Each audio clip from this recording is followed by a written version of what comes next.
What's going on? This is Hoppe Hour. I am your host, Ryan Hoppe, and on the phone line is a guy I grew up listening to because I'm originally from Chicago. The one and only Mike North is on Hoppe Hour. What's up, man? Oh, Hoppe Hour. It's about time, for God's sake. I've been waiting for 10 years. I know. Finally hit the big time. What's up, Ryan? Nothing much, man. I've changed as an interviewer since I had you on when everything was pre-written. I was doing a show with my other friend Ryan at the radio trade class I went to, and all we talked about was like probably Jay Cutler and I think Mark Trestman at that point. So it's a totally different interview, totally different vibe now. Oh, that's cool, man. And, now all we're talking about here is what's going to happen to Mitch Trubisky. The Bears screwed that one up, and we've heard that any one of 20 quarterbacks was coming here, and it looks like we might be stuck with the same guy we had last year in Nick Foles. It's just a carnival. You know that. You grew up here, so the Chicago Bears are the carnival, the circus that never leaves town. Well, the thing about the Bears, too, I saw a post. I don't know where I saw it on social media. I think I saw Sylvie like it, and then it showed up on my feed that pretty much the Russell Wilson to the Bears idea is like when Kobe Bryant in 2004 said he wanted to play for the Bulls, that it's kind of like that. Yeah, it's like a lot of noise. The Bears don't even have enough cap room. They've blown money on defensive players. I mean, not that they're bad defensive players, but they gave Eddie Jackson an extension, who's a safety that he made a ton of money. He's going to make a ton of money over 4 years with no interceptions last year after having a great rookie season. And then you got Khalil Mack, who's making $146 million. I mean, the Bears are the only team that seem to think that it's still 1980. Where you spend money on defense and you don't spend any money on offense. So we're hoping that, if they screwed the Mitch Trubisky thing up, he's 29-21, 10,000 yards. He made the playoffs last year with this team. They screwed that up because Nagy pulled him after during game 3. Foles, it turned into a bowl of crap, if you will, and they brought Mitch back. They made the playoffs. But what I know from the one person I talked to that's relatively wise with the situation, that's all I'll say, is that Mitch's people told him don't even ask us to come back. And we're here in Washington, maybe his next stop, with Ronnie Rivera, who I worked with at the Score periodically on and off when Ronnie was a sub. Now he's the head coach of the Washington team. That's unbelievable. But I'd like to see him go to Ron Rivera. That would be some sort of street justice, because Ronnie was a Bear. And the McCaskies didn't pick him. They let him go, and they picked Nagy. So this will be interesting. I think it would be the most Bears thing ever for Mitchell to go to the Washington football team and then do really good. Oh, listen, I'm willing to give anybody 5-1. You give me 5-1 odds. Here's my proposition bet: that the Bears won't make the playoffs, and Mitch and whatever team he's on will make the playoffs. Now, Mitch may not start, or Mitch may get hurt. He's got to start a minimum of 5 games, but I'll give anyone, if you want to give me 5-1, that means if you decide you want to take that bet, you have to pay me $500 on a $100 bet if Mitch does start in the playoffs and the Bears don't. And I think that's a real possibility. I do. I think it's a possibility. Mitch could go to Denver. Mitch could go to, we've heard Washington. We've heard a little talk of San Francisco. Those are all pretty decent football teams. So he'd be leaving a bad situation with a coach who tried to sabotage his career to go to a better situation. Now, everybody wants to do sports betting. You got DraftKings, you have Dave Portnoy, who's building his empire. You're one of the originals, though, in the sports media that's really into betting. I don't have any money. I've never had money to bet, but I've always found sports betting to be fascinating. Well, I'll tell you what. My first show I did on small-time radio back in 1989, it was called the NFL Handicap Show, and me and 2 guys, we rented time, $300 a week for 1 hour. We taped it at 8 o'clock on Saturday morning. It would go on at 8 o'clock on Sunday night here in Chicago, but it had very low coverage. It was like a 20,000 watt station, but there was no podcasting back in 1989. You had to buy time. So that's how the whole thing started for me. And So I thought handicapping would be farther along by now. I thought sports gambling would have happened in the early 2000s, but politicians handle it. They don't know what they're doing. They can't handle themselves, let alone try to handle gambling. Gamblers should write the laws on gambling, but like in Illinois, you can't even bet on an Illinois team. So if Illinois is in the finals, in the championship, Ryan, yeah, you can't bet them at Rivers in Des Plaines, Illinois, because they banned Illinois, Chicago, Illinois, any teams from Illinois, college pro or pro. How stupid is that? I mean, seriously, how stupid is that? It's weird. It's kind of like how they won't make weed legal everywhere. It's kind of like that. It's like, what's the point? Like, why are you holding back? Just let the people gamble. You know what I mean? I agree. And the beautiful thing about it, though, is now I'm working at ESPN 1000. I'm entering my 30th year of broadcasting. I didn't get into it till I was till I was 39 or 40. I owned restaurants and stuff, and the Score came along. So I've been very fortunate, but now I'm with Carmen DeFalco, ESPN. I also do Bears Bar Room. I have a podcast there, and I also work for a really great outfit called Win Daily Sports. Give it a follow, folks. And, they come up with cappers. And, I always say I have a pretty good record of handicapping. It's no shame. It's no shame to take bets from somebody that you know is credible and that will post his picks and be documented. I mean, people watch my picks harder, this is the truth, Ryan, than they watch their own financial portfolios. They could lose 30,000 in a day in stocks, but they'll tell me that, hey, Mike, that game you picked last night was a rough one. So, it's very, very interesting. They really hold us to a higher standard than they hold people that actually handle their financial investment. Did you ever, in the 30 years you've been in the media, did you ever have it, though, where not that you felt guilt, but was there ever a listener who just went over the edge and didn't kill himself, but lost everything? Well, here's the deal I always said. I don't believe in the 1-800 numbers. I think it's a place where people, if you're addicted to gambling, fine. You know what? I never, and this goes for me too, I give out a lot of winning picks.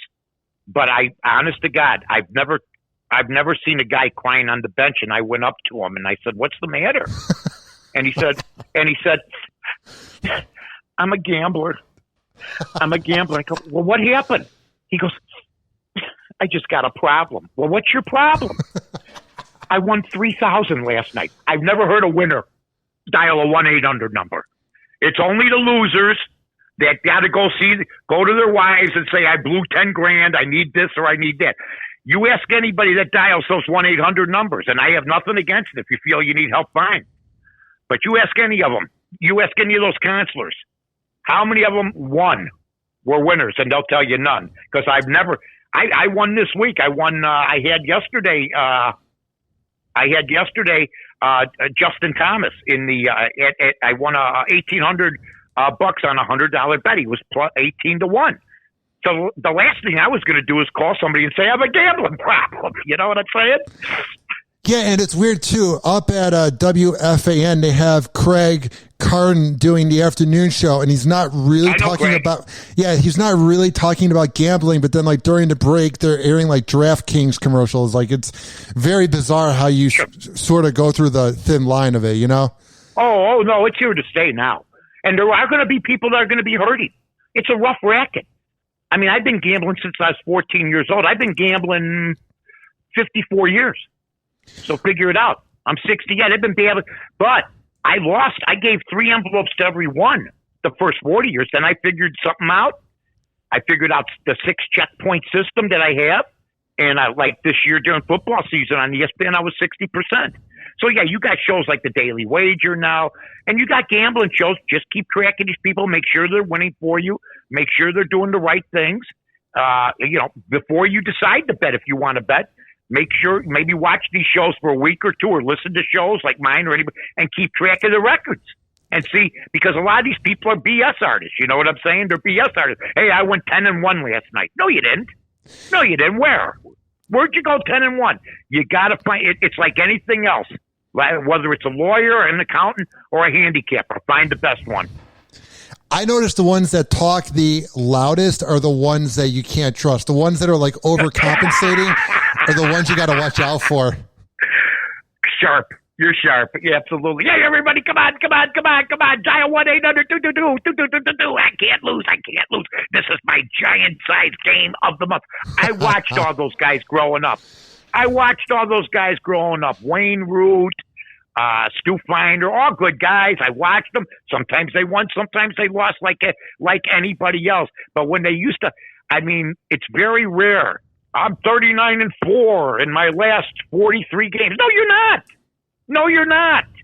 You know, but now it's easier to keep track of people because back then there were no computers.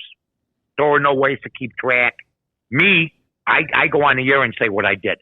And at the beginning of the football season, you'll love this. The first 11 games, I've never been through a stretch like this. I've gone 18-1-1. I've gone 10-1. I've gone 1-15. I went 0-9 my first 3 weeks in the NFL. Now I'm on major radio in Chicago, and I got to go on the air and say that. But then for the rest of the year, I end up being 62%. So you get credibility. If somebody comes on and says, I went 10-0 last night, find out where they went 10-0 and give them a check. Otherwise, take it with a grain of salt. What is your take on like ESPN, like fantasy sports, like all of it, fantasy baseball, basketball, football? I've never been a fan, but I've never been a fan where I would play. But in 1993, Jeff Schwartz, who was the promotions guy at the Score, I went up to him and I said, listen, I'd like to try a fantasy show. And, you seem to be into it.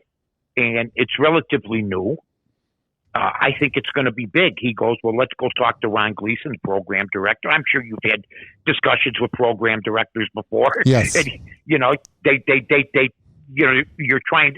What I used to do until I got along and I established myself is I'd do stuff without asking permission. Then I'd get called in. Well, this was a little bit later on in the Score. I'd established myself. I said, how about fantasy football? A half an hour. And Ron Gleason says, I don't think a half an hour. I mean, fantasy football, I don't think it's going to catch on. I don't think that it's going to be all that.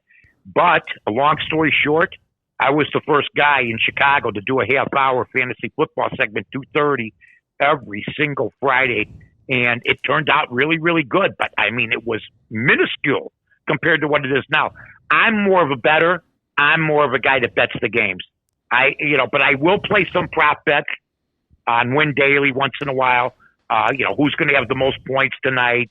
I'll play an NBA player. Will so-and-so have over Jeremiah Grant for the Pistons? Will he have over 24 points tonight? Yes or no? Those are fun too. But I don't get really into it. Usually I just bet the games.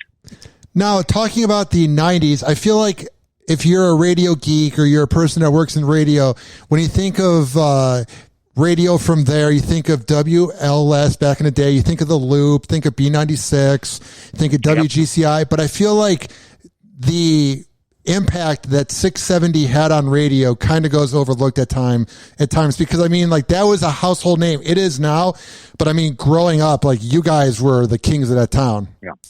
Yeah, we were, and I'm not going to sugarcoat it. That's the bottom line. I mean, we had a 3-show radio station. We were on from dusk, from dawn to dusk. We didn't have a nighttime license in 1992. We were on 8:20 a.m. Then we went to 11:60, and now we went to 6:70. They gave us. I mean, Chet Kopic told the papers they'll last 6 months. The other people said that guy, that hot dog stand owner, he's a 10th-rate George Wendt impersonator. I mean, they took shots at us. They hated our guts. The electronic media, the TV people, we made them irrelevant. I think the Score did more to hurt the print media, sports print media in Chicago and other venues, like TV anchors like Mark G and Greco's back in the day were so popular. When the Score came, they were all pushed down to second, and they just couldn't handle it. The jealousy and, the envy and the insecurities in the news media are unparalleled. They're as insecure a a group of people as I've ever seen in my entire life, and that's something that they hated us for and still hold grudges against us for, because we basically wiped the newspapers and the TV off the map in Chicago. You know that. You were there. And the Score is going to be celebrating their 30th anniversary next year. And I'm the only guy left that's on terrestrial radio. Everybody else is gone. Who would have guessed that? So I don't know what they're going to do, but I do know this. As far as big-time terrestrial radio, I'll be celebrating my 30th also, because I started, and it was my vision for the Score. Danny Lee picked up the ball, who just passed away recently, the owner. He was a great guy. He had my back. He said, do what you got to do. We're making money hand over fist. Don't worry about it, which is very rare today, because back then it was family owned. A lot of radio stations were family owned. But since he's gone, the Score is the greatest, I think, sports station that ever was, because the Fan was a one-trick pony. The Fan had Mike and the Mad Dog. They came after me and Jiggets to replace Lupica and Berman. So they were a one-trick pony, and they did Imus in the morning. They weren't really from dusk, from a 24-hour sports station. That's what the Score eventually became. What was the vibe like? Because I don't want to make you feel old, but I was born in 93. So the first time I heard about, I know, I don't want to make you feel old, but the first time I don't feel old. That's good. But I didn't really know much about Don Imus until like what happened with 14 years ago. And then I kind of became a fan. I would listen here and there. They would podcast the show.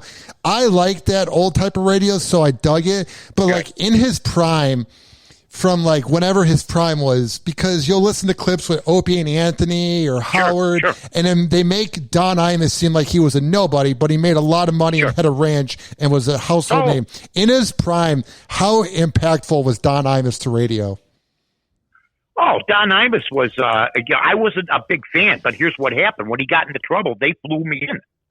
I did a show for 3 days in New York with the guy that you just brought up that works afternoons, Chris. Yes. And them. And Imus' sidekick, the guy with the glasses. I did the show for 3 days in New York. They flew me in on a private jet and everything. What was that Don like? Imus, I met. Oh, it was awesome. I've taken him before, but I think because I got paid extravagantly. They used to pay radio guys that did the job, a lot of money. They don't do that no longer. They try to pinch pennies now, but it was awesome. I was at the Waldorf Astoria 3 days there. I sat in for Don Imus. I met him, older at the time, a little bit gruff, stuff like that, just like on the radio, just like on TV. I think the key to any is how if you don't have to change too much from your everyday existence to when you go on the air. I never changed. If you see me here tomorrow, let's say me and you were walking down the street, we'd have the same conversation like we're having now. I mean, I didn't have to, hey, everybody, how you doing? Or, hey, welcome to the Score. We're here. Just be yourself. That's the best way, and it worked out. Don Imus was himself. Howard Stern he came to Chicago. He didn't really do well here. He did okay. I was more of a Steve Dahl guy. I grew up, I worked for the Park District in the 80s. I'd have the Walkman on listening to Steve Dahl. And then later on, I ended up beating him in the ratings. How crazy is that? Years later, because somebody gave me an opportunity. So, it's just been it's a wonderful venue. You've been doing it for a long time, and you love it. People that do it love it for the most part. The people that do it for the money, that's when they fall off the shelf. Yeah, that's what I wanted to ask you, because like when you look up Mike North online, it'll talk about the money you made, like on your Wikipedia page. And here's what I wanted to ask you. So I like to keep up with all the radio guys I grew up with. So like if you Google or if you go on Facebook and you look up Jobo, he put up this whole post about how all the money he made and then how it was a blessing and a curse. And then I read an article from Man Cow, maybe from like 2013. And he was sort of talking about how he did it in like third person, but I think it was more about him in a way. He was talking about how when you make it, if you have a hard time sleeping at night or you have demons, those don't just go away, and having it all isn't always the best thing. Now, he didn't exactly say it was about him, but the way he said it and the way he says things, it seemed like it was about him because it was talking about like how big he was. For you, Mike, when you were at the top of your game, when you were making all that money, was there a part of you that was like afraid? How were you maintaining and handling having those 7 figures? I could have handled it better. I think I could have handled it better. I could have handled it worse, though. Yeah. You got to remember, people talk, Ryan, about athletes that are, he's an 18, 19-year-old kid, 20 years old, they're giving him all this money. How's he going to handle it? Okay, he hasn't had that much, though, experience beforehand. Give a 45-year-old man who was making $50,000 a year selling hot dogs, $1.5 million all of a sudden. Give him the lead show on a radio station. I mean, I wasn't completely ready for it. I didn't make that kind of money right away. I'll give you my chronological order. I signed with the Score for $45,000 in 1992. 6 months later, they came back to me. They said, you're going to get a 6-month trial. I worked with Jiggets. 6 months later, they come back. They go, we're going to give you a 2-year deal at $75,000. Out of nowhere. So I get a $30,000 raise. Now, this is 1992, right? Yeah. Now, a few, I think about 2 years later, Mark Chernoff from WFAN calls and says, I'd like to meet with you guys, you and Jiggets at O'Hare. Jiggets, he called Jiggets, and Jiggets tells me, I go, who's he? He goes, he's the head of WFAN. I go, what's he want? Now, you got to remember, I'm just a hot dog guy. We're making we're making 75 grand, 80 grand. He wants to meet us. I go, the guy from New York wants to meet us? He goes, yeah, we got to go to, well, Chernoff offered us $210,000 for 3 years each. So I go back to Danny Lee. Danny Lee checks it out, says it's true. He matches it. 3 years later, Larry Wirt and Jimmy DeCastro, who are from the Loop that you mentioned, they meet me. They want to start a sports station. I think it was 95, 96, called WMVP. They offered me $700. I went back to Danny Lee. Boom, got that.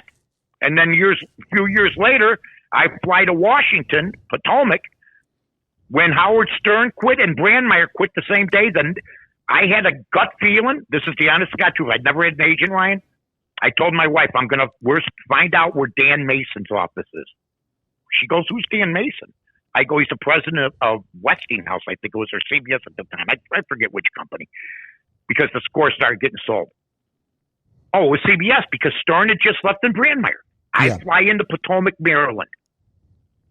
And the next day, I'm sitting in the reception of his office, and he walks in. He goes, who are you? I go, I'm Mike North. He goes, what are you doing here, Mike? I go, I took the day off. I wanted to come down and talk contract with you. I got 2 years left on the deal, paying me $7. I know you just lost Stern and you lost Brandmeier. Yeah, he goes, that's rough.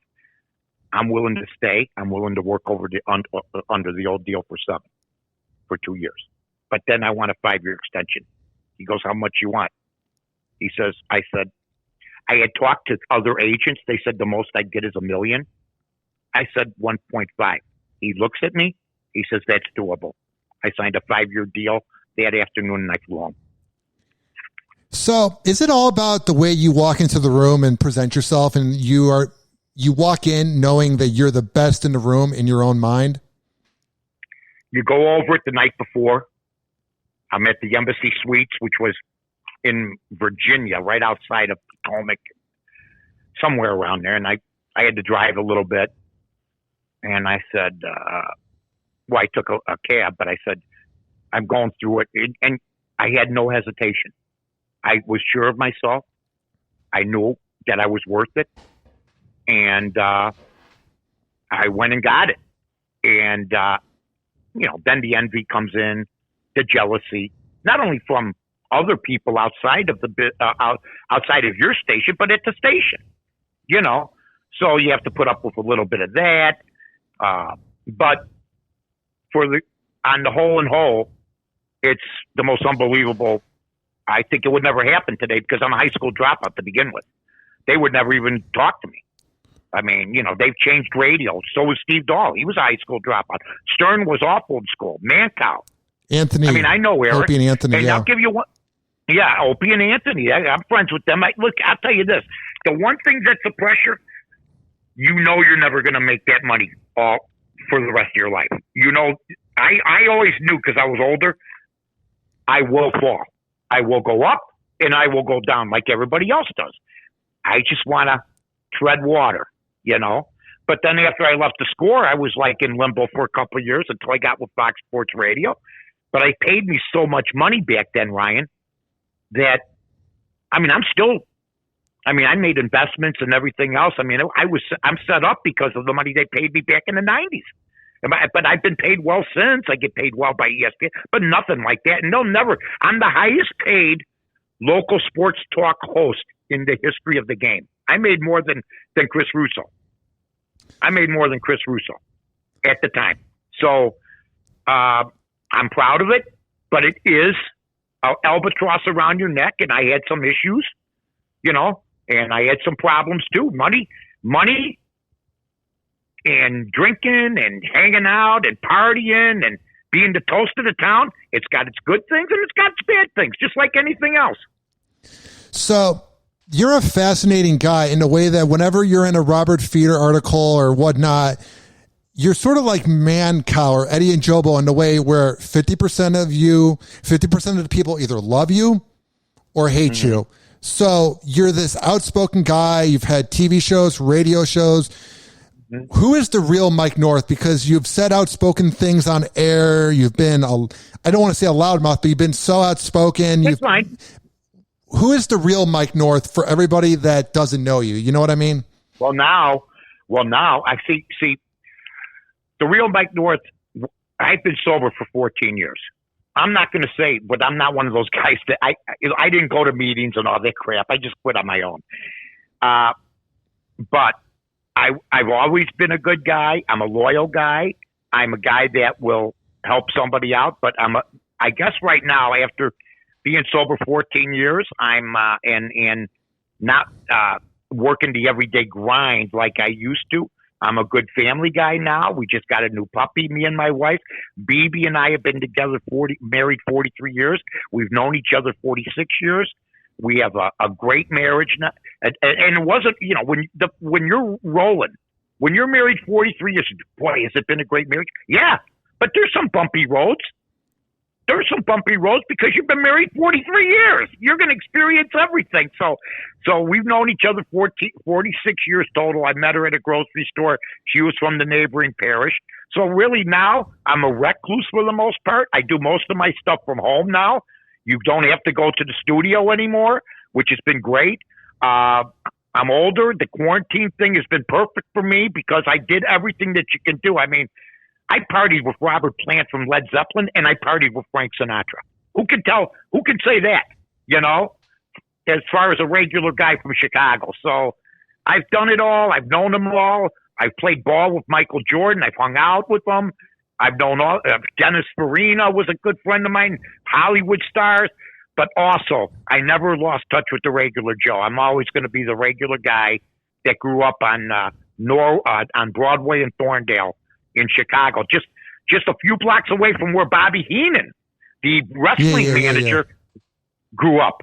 Bobby grew up. He went to the same grammar school as me, Swift School, when he first started. He dropped out at 15. They always used to say he's from Beverly Hills. He was from Thorndale and Winthrop in Chicago.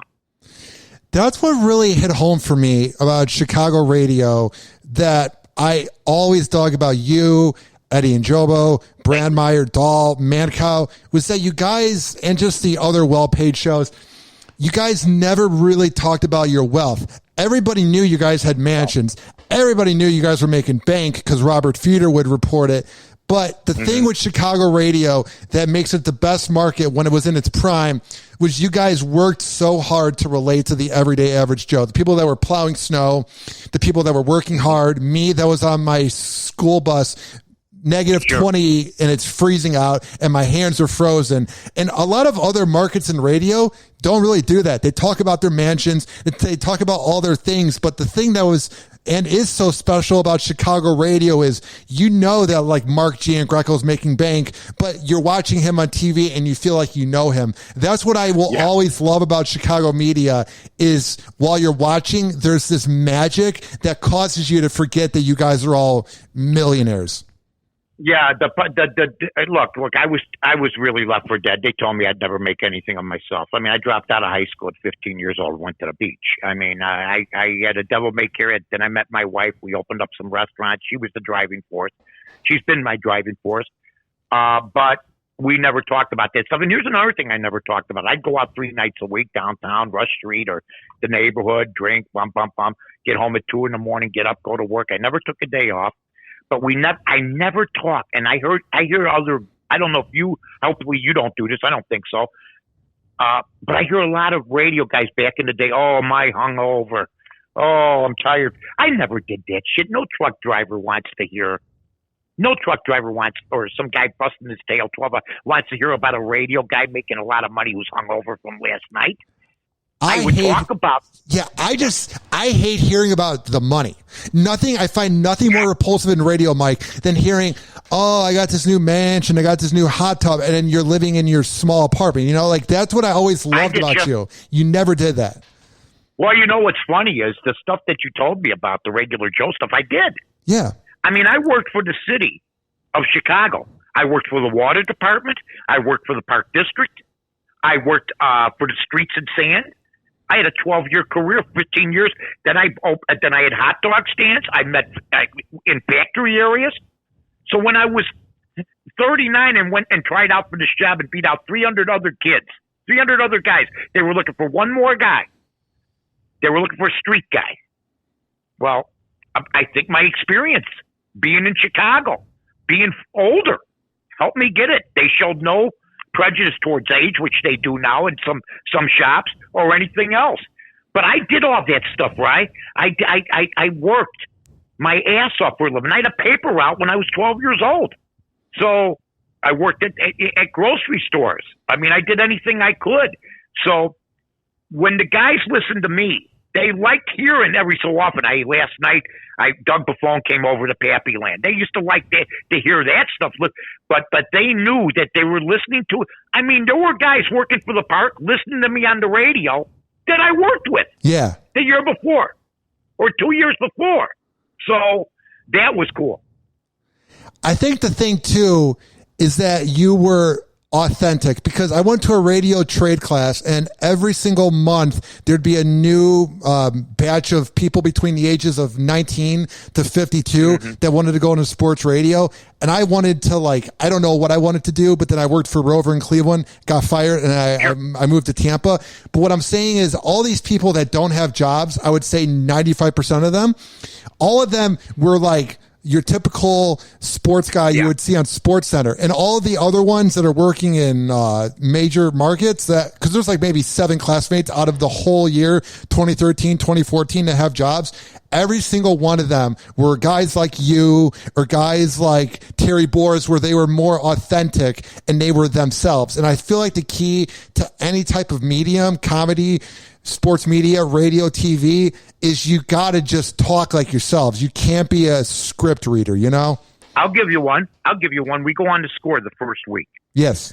I said, boy, Jiggs, I got to tell you, last night I turned one on. I was downtown, had a few pops, had a couple scotch and waters, blah, blah, blah. Ron Gleason calls me in at commercial. You can't say you were out drinking. I go, are you out of your mind? What are you talking about? Say you went out and you had some soda pop or something. Now, you got to remember, most radio PDs are squares. Yes, okay? Of course they are. They're squares, and they're afraid of their own, most, not all, are afraid of their own jobs. So they hear this for the first time. Hey, how many guys go on the radio today and go, yeah, last night I had about 4 martinis. Got a little rocked. You know what I mean? Yeah. No, they don't do that no more. So I do that, and then he calls me in. I go, you want to have an authentic station or not? True story. He goes, what are you talking about? If Mike North, who half this town knows anyway, says he went out and had 4 Diet Cokes last night at Gibson's, it sounds stupid. He goes, well, try to take it easy. I never did. And that's when I learned.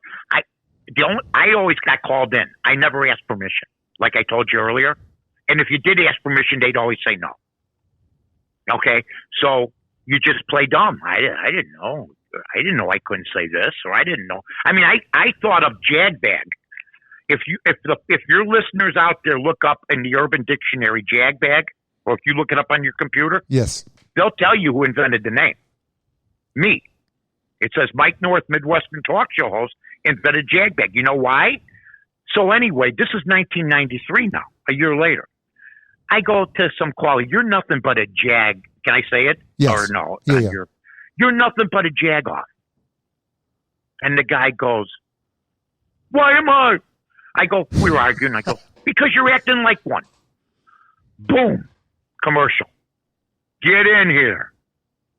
I go to Danny Lee's like, you can't say that on the air. I go, why not? It said on the. He goes, I go, don't say it again. I go, okay. I go, what am I going to do? They go, you got to think of something else. Literally 5 minutes in, I walk in and Jiggs goes to me, goes, what's wrong? I said, I got in trouble for that. He goes, I knew that was going to happen. I go, yeah. I go, I got to think up a new thing. He goes, what do you mean? I go, instead of what I just said, I got to think up a new thing. And instantly I go, how about jagbag? He goes, Jiggs goes, that sounds good. So all of a sudden, jagbag grew up into every Thursday we did jagbag Thursdays. And everybody would have to end, so-and-so's a jerk and he's a jagbag. Well, if you look up the Urban Dictionary, they heard about it. They heard it was a replacement for the other popular term, and it's in there now. So people use that term all over the country, from what I understand. He's a jagbag, and it started in Chicago in 93. I find jagoff to be the greatest word ever because not everybody knows about it, but it's the most Chicago thing ever. Oh, big time. Big time. I mean, it's so Chicago, and I swore a lot as a kid. We smoked. I mean, we played sports, but we smoked, we drank. I mean, we used to have the guy. We had a guy, the local bum pick us up beers, 6-pack of beer for 4 of us, get half in the bag when we were 15 years old on six 12-ounce cans. I mean, those were different days. Those were different times. We had fun. We didn't worry about anything, and they were innocent times. But I was a student. I go back. I know the history of radio, Chicago radio, from Wally Phillips to Marty Fay, to Steve Dahl, to Eric Mancow, to Larry Lujat, to Ron Riley, to Art Roberts, to Catherine Johns, to Fred Winston. I know them all. I grew up on all of them. And when I got on the air, it's just a pleasure. It was a pleasure to be on the air in my own hometown. And I never have had to leave to do radio. Where, like Dick Biondi, who was a friend of mine, the greatest rock and roll jock who ever lived, I think. He's 86 now, but Dick Biondi got fired like 25 different times. He had to go to Myrtle Beach. He had to go do small-time radio and everything else. So everybody goes through hard times. Everybody goes through good times. But you're judged by your career at the end and what kind of impact you had. Chicago's a weird town because I don't know if you ever heard anything about your accent when you were at Fox Sports, but when I worked for Rover and here at the Bone and like second jobs I've had, everybody's got to make a comment. The way I say the word salad, the way I say the word Aunt Nancy, like everybody loves to rip into the accent. And I never realized how thick my accent was until I moved to Florida and everybody talks normally in a way. And they think I'm from New York a lot, New York or Chicago. They think I'm from New York and I'm not. I said, well, no, I'm from Chicago. And I said, but I mean, I said stuff like I'll give you some Chicagoese. Okay. Yes. Most people in this country say Loyola. Now Loyola is going to be in the final. I mean, in the big dance. I used to say Loyola. Loyola. So like Loyola, it's supposed to be Loyola. You know what else I used to say? What? Soldiers Field, not soldier. Soldiers.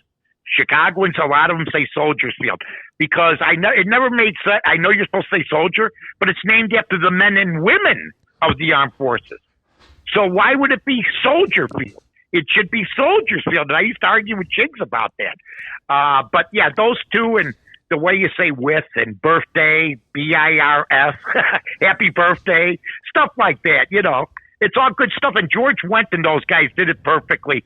I remember Chet Kopic said to me, "You're a 10th rate George Wendt impersonator." I go, "Are you kidding me?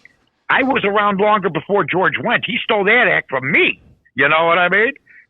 What was it like being around those loudmouth characters like Mancow, Chet Kopic? Because like you'll read, again, it's similar to you where you'll read everybody either hates Mancow or was a fan of him. People were pretty polite when Chet Kopic died, but during that time in the 90s when everybody would be mingling, what were those characters like off air? You know what I mean? Because like they were so charismatic on air. When you're in Chicago radio, everybody's got an opinion on those shock jocks, I guess. I don't know. Mancow is a great guy. He treated me great. And when I was out at the Score and I was like just treading water for a while, he had me on his show. I won't forget that. And, you know, he'd bring me in and I'd come in and we had a gas. And I met guys. And a lot of his friends, William Shatner would be there or Michael Madsen from Reservoir Dogs. We became friends. Mancow, to me, is a great guy. He's a family guy. I think that radio, you know, he's got a family. And you know, he's trying to – it's hard to navigate when you were a shock jock or that type of situation in the 90s, and now you got to change a little bit. See, I've never changed for the most part. But Mancow's a great guy. Chet was jealous. Chet was envious. Chet was fearful of the Score. And Chet, I was a big fan of his because I'd be mopping the floor at my restaurant, at my hot dog stand, and I'd listen to him on the loop. And I'd go to my wife. I go, you know what? I should get into this radio thing. And she goes, well, how would you do that? I go, I don't know, but this guy's too vanilla. But I still liked him. But he was very condescending towards us. And so, but I never took it against him. When I saw him, I went to his funeral. I went to Chet's funeral because I felt that he was the guy that made me want to get into radio. And who else? Steve Dawes, a good guy. Most of the guys I've hung out with are pretty good guys. Pretty good guys. The only guy I never met was Brandmeier, but when he came back, I sent him a bottle of champagne. I said, welcome back to Chicago. He couldn't believe it because back then, radio guys were more territorial. I didn't play that game. I was friends with guys at other stations. I could give two craps. I knew where I stood, you know. So that's how I became friends with Eddie Volkman and Howard Sudbury and guys like that. You know, I love Eddie Volkman. Eddie's one of the best. And he's doing smaller radio now. He should be on big time radio, but he made his money. That's what happens.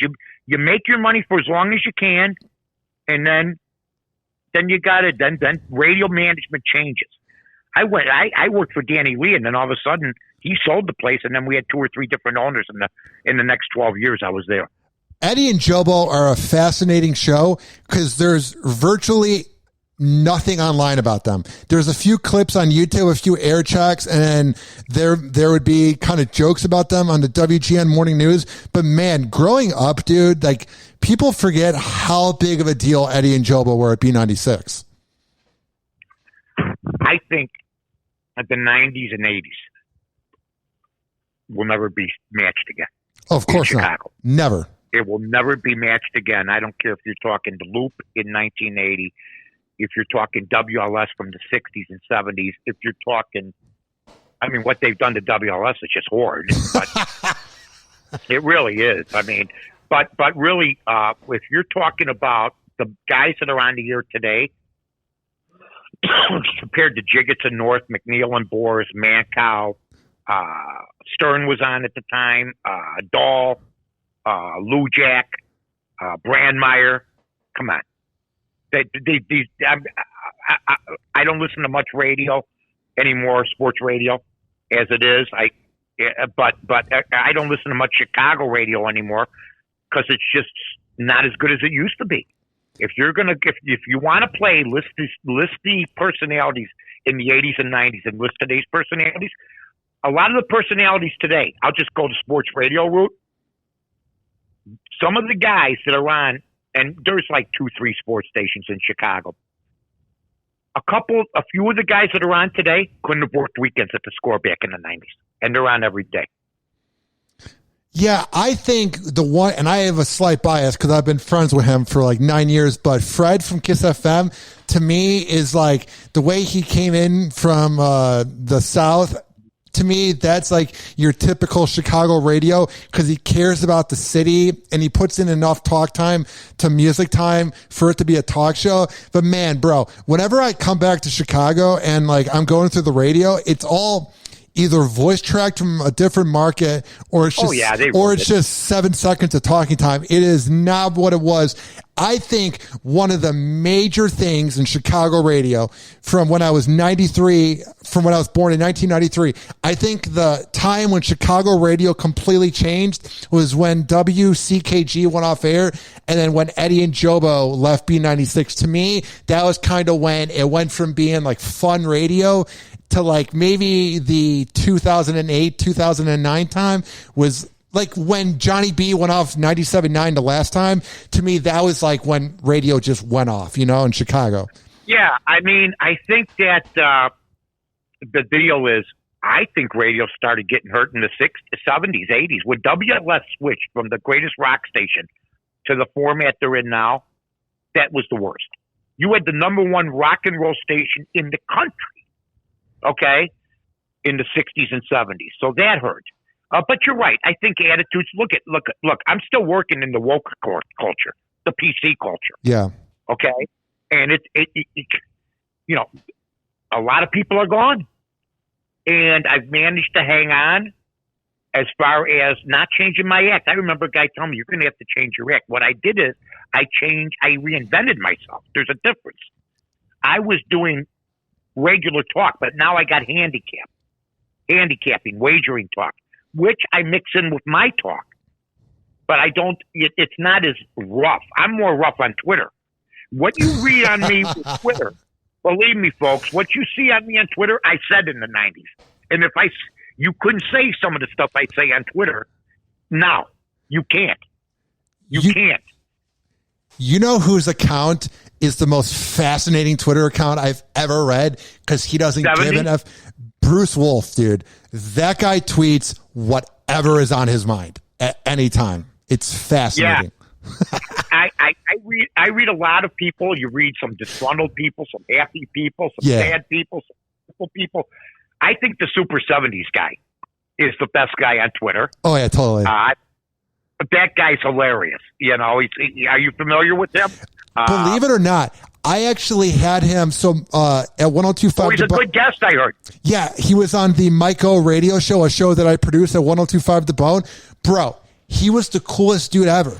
I had to email him, like he had his email in his bio. He was like, whenever you need me, I will be on. He was so cool. So he called into a weekend talk show between 2 to 4 p.m. and was awesome for 25 minutes. And he's got over 400,000 followers. And he was so humble. And he was saying how he was kind of like you. Like he was a hardworking guy through his whole life and then got this big break. He's literally you of Twitter. Like he's like, and he was so cool. He was like, it's just kind of a midlife thing I'm doing now. Like that dude, I forget his name, but he runs that account. He was so cool, dude. Awesome. Yeah, I like him. I enjoy Twitter. And Twitter, what's great is if you really want, for anybody, when I wasn't working for about a year, I was getting severance pay from CBS. I got into Twitter. Yes. I mean, I've been on Twitter. Twitter just keeps you alive, even when you're off, even when you're not working. I am puzzled by a lot of guys that just do radio and don't do Twitter. Oh, yeah, because totally. Most of your popular people, like you do Twitter. You've always done Twitter. You've been very, very good about your Twitter. You've never taken a day off, I don't think, from Twitter. I've never taken a day off, and I'm careful about what I say. The people that have gotten canceled, like let's say who is my radio hero, but Anthony Cumia, like you can't say certain things. Kid Chris, a radio DJ out of Cincinnati who's been in many cities that I interviewed, he said it best. One time I was talking to him and I said, how do you get away with the things you say on air? And he goes, what are you talking about? And I was like, this morning you're talking about your co-host's mom giving out blowjobs. And he goes, no, I didn't. And I go, yeah, you did. And he was able to say what he said. And he goes, in our culture, you can't say things. He goes, you can't whip paint against the wall. He goes, you have to draw what you're saying. And I thought that was the most brilliant way of saying, you can say what you want to say, but you can't say it. You know what I mean? Here's what you got to do. Yeah, here's what you got to do, too. The printed word will screw you more than the spoken word. Forever. For instance, I would say something, okay, on the radio in like 1995. And then, boom. And then 3 weeks later, Feeder prints something that somebody said, North said this 3 weeks ago, and the thing's brought up again. Now he blows it up. Yeah. Okay? So the printed word is what's gotten a lot of people in trouble. But now I think people are so super sensitive. Oh, totally. And like, look at Marcin Greco. I know. He's gone. He had an 18-month deal. Gone. And you know, between him and Cheryl Burton. I mean, I don't know what happened there. Apparently there was a grudge and stuff like that. I mean, out for blood. Cheryl's a public league kid. I would have liked if she could have worked it out with him. But Marcin Greco, a few times, more than 3 or 4 times in his career, has walked the tight wire, and he finally got knocked off it. I mean, so it's a dangerous time if you have your own mind. I'm a freedom-loving guy. I say as much as I can. But I do know, even back in 92 and 93, when I talked 10 miles a minute, 10 times faster than this, when I could read a 30-second copy in 15 seconds, and you know that, then that's when I still had a filter. But, man, in the 90s, I said everything.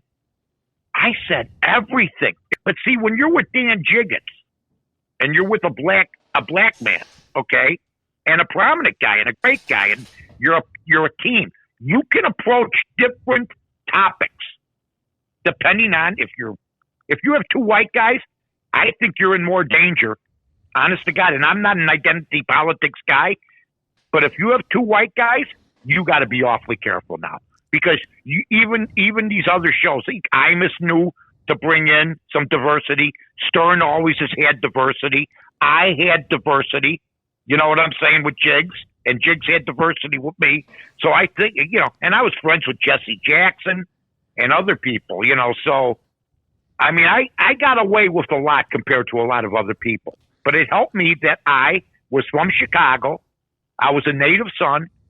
And I was friends with everybody from Mayor Daley to Jesse Jackson. Going back to what you were saying about Robert Feeder, now I've been reading his articles my whole life, but I can't pick up the energy of what he's like. Do radio people like him, or is he kind of a snitch? What's the overall vibe over the years that Robert Feeder's been in Chicago? What's the overall vibe of how TV and radio people view him? Well, you know what? He made nothing but money because of me and Dahl and Mancow and a lot of people. But then he'd kick us in the balls too. Okay. And the radio people, I never gave a damn. I fired on him on the air, and he'd get even with me by writing something. But he also was very fair at times. He named me one of the top 10 most influential media people in Chicago history for the 90s. You know who he... But his paragraph about me, everybody else from Bill Curtis to Brandmeier to Oprah, all the people from Chicago in the 90s, was his paragraph that he wrote about them was elegant. He started mine off by saying, this ignorant loudmouth, you got to give him credit. That's how he started it. So I still got the column. He had me, though, ranked ahead of Oprah for most influential of the 90s in the city of Chicago. That's pretty cool. And I still got the article. So, but he never was a big... Robert and me was a love-hate relationship. I didn't back down to him. He didn't back down to me. And he doesn't write for the Sun-Times anymore or do anything like that anymore. But he was the media critic that people feared back then or people didn't like. Well, I know Warner Saunders could. I know Warner. I used to see him in NBC Tower all the time. He wasn't a fan. Well, here's my thing, and this is inside baseball talk for radio. A lot of radio people, and this is off air, that have told me that have worked in the market, we're not a fan. So for people that are listening that don't know, he'll list the ratings, the rankings of morning shows, but he just has one demographic. So for people listening, there's 1834, 2554, and he posts like whatever the 6+ means, and then he'll post how many listeners for that ranking. So like if a show is really important for 2554 men, but it's in 14th place with 6+, he'll be like, that morning show is in 14th place. It's like, but for that demographic, but for what's making the money with Bud Light and all the sponsors, they're number one, they're top 5. And that's the one thing as an outsider looking in who has never had Robert Feeder cover him. He's never added me on Twitter. I've never spoken to him. That's my one little gripe with him, is the way that he'll be like, oh, they're in 14th place. I go, bro, but no, You know what I mean? Like, that's what's always annoyed me about him. Yeah, you know what? Yeah. I'll never forget the first 3 months at the Score. We didn't have any ratings because Arbitron didn't know how to rate us because Stan figured out a 3-show station, and we were kicking everybody's butt, but we got no ratings. And Peter, mocked us, and yeah, he used to, and people used to leak stuff to Peter, like, hey, so and so. Well, so-and-so would call. So Peter was used by us, and he used us. It was a crazy relationship, but he was heavy-handed at times, but it didn't bother me. He couldn't. What? They still can't believe that what hit him when we showed up to Score. They still can't. None of them. They still can't believe it. When it's all said and done, Mike, whenever you decide to hang up the headphones, what do you want your legacy to be in radio? Because I know everybody's going to have an opinion on it, and Robert Feeder will write an article about it. But when it's all said and done, coming from the voice of Mike North, coming from your mouth, what do you want it to be said? That Danny Lee walked in one day to a hot dog stand, and I said, "What are you going to do?" And he said, "I'm going to start a jazz station." I had read in Robert Feeder's column, WJZZ. I go, "You're out of your mind. You should start a sports station." And that weekend he went home and he thought about it, and he bought the Sun-Times and Tribune, and he saw there was only 2 or 3 little ads on entertainment section for jazz. Then he looked at the sports section when the sports section had 50 pages in it, and he saw like 30, 40 ads. I'd like to be known as the guy whose vision was for the Score. Danny Lee started it, but I also brought a different type of. I would like to be known as a guy that was a Chicago guy that lived a dream when nobody else gave him a chance and kept it alive for a long period of time. Very fortunate. And I think if they don't say. They don't look. I don't think I'll ever get into Chicago Radio Hall of Fame. I'll never get in. I'm too despised by the mainstream people. Okay, I don't think the Score is celebrating its 30th year. They're not in the station's not in the Hall of Fame. There shouldn't be one. Danny Lee's not in the Radio Hall of Fame, and he owns WXRT in the Score. How are you not? How's that guy not? Because it's all political. The Radio Hall of Fame is just. They'll vote in people that currently have shows, and that's great. They vote in people that are like syndicated now, but then all the people that are like the pioneers of radio, they don't vote in. It's the weirdest thing. It's a popularity contest. In Chicago, where they have the Radio Hall of Fame, WSCR is not in it. Ridiculous. It's unreal. I mean, what are you talking about? And by the way, here's what I'll tell everybody before I go. I'm going to let everybody know this. My vision was to start this sports station, but I didn't have the money. Danny Lee did it. He put it on. But I'm going to tell you something. They said we weren't going to last 6 months, and Ryan knows this. If you turn on 6-7 in the summertime this year, the Cubs are on it. Yeah. The Cubs. We weren't supposed to last 6 months. And 30 years later, my vision, Danny Lee's genius, along with Seth Mason, of hiring great people like Boris, McNeil, Jiggets, I mean, just great people. Tom Scher, Mike Murphy, Mike Greenberg, Jesse Rogers, names today, Jonathan Hood, guys still work, Fred Hubner. They're a genius. They were music guys. Those guys got to be in the Hall of Fame. They started the #1 sports station in the country that was better than anybody else's, and it's still a standard bearer today. Now, Mike, for people that have listened to this interview, where can they find everything you're up to? All right. You could go to North to North, NORTH, the number 2 NORTH on Twitter.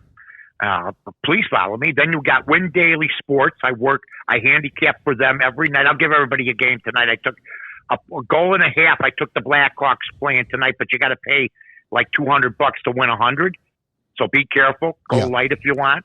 I think they'll cover that. And I'm also on Bears Barroom, where I do a podcast every Wednesday at 9:30.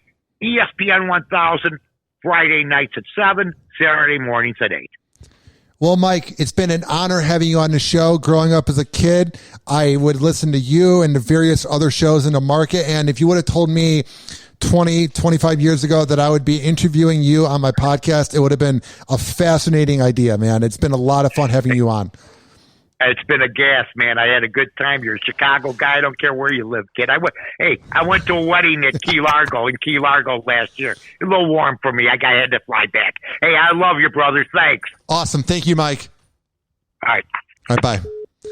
And for everybody listening, that was the one and only Chicago sports legend, Mike North. Now, I grew up listening to Mike North, grew up listening to Mancow, Jonathan Brandmeier. Oops, I had that playing. So on this show, I am not a perfect man, as I am not perfect on this planet. And I had the song Game of Love by Santana playing before I was listening to the show.